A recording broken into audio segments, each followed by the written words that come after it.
L'Érythrée, un pays d'Afrique de l'Est qui figure depuis des années sur l'index mondial de persécution de portes ouvertes.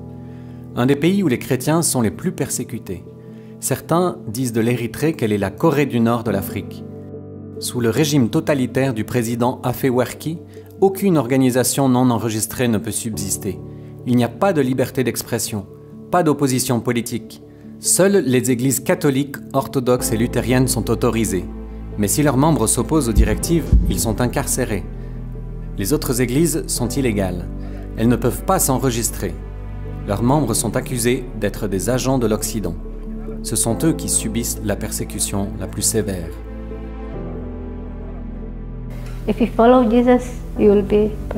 Quand tu suis Jésus, tu es persécuté. Ta famille te laisse tomber, ton gouvernement te traque.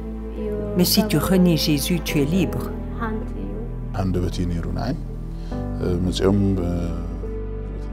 Un jour, des policiers sont venus et m'ont ordonné de fermer l'église.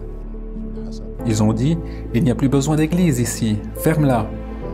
J'ai répondu « Je ne peux pas, les enfants de Dieu viennent ici pour adorer Dieu ». Alors ils l'ont fermée de force et m'ont emmené en prison. Pour moi, ce n'était pas trop grave, mais quand j'ai su que ma femme enceinte était aussi en prison à cause de moi, pratiquement jusqu'à l'accouchement, ça a vraiment éprouvé ma foi.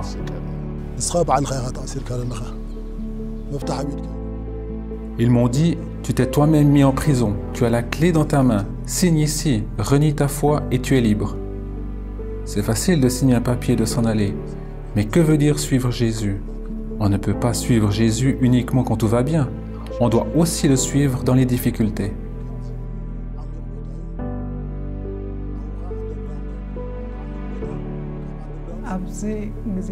Une de leurs tortures favorites était de nous faire courir à pieds nus sur le sol brûlant.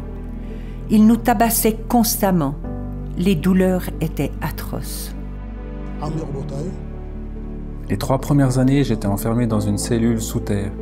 Il n'y avait pas d'air frais pour respirer. J'ai réussi à recopier les chants de louanges et les versets bibliques dont je me souvenais. Mais un jour, ils ont trouvé mes notes.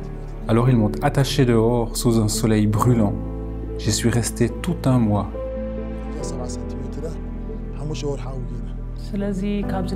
Nous avons appris une chose dans la persécution.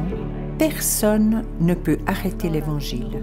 Même s'il te prive de ta liberté, ta façon de vivre témoigne toujours de l'Évangile. Les problèmes, la détresse, la persécution attirent beaucoup de personnes à Christ.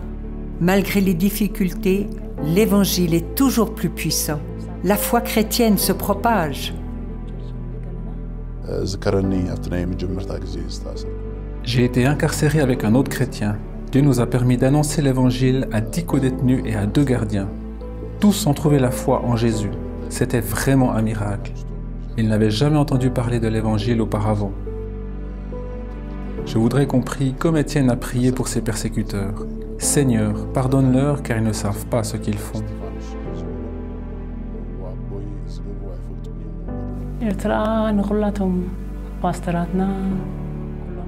Priez pour l'Érythrée, pour les pasteurs, pour les autres chrétiens qui souffrent et sont persécutés. Qu'ils aient la liberté de vivre leur foi. Priez pour nos jeunes, qu'ils connaissent enfin la paix. Ils ont vu tant de guerres. Priez pour une solution aux problèmes que nous avons dans le pays. Je rêve d'une Érythrée où le peuple et ses dirigeants suivent leur Sauveur, Jésus-Christ.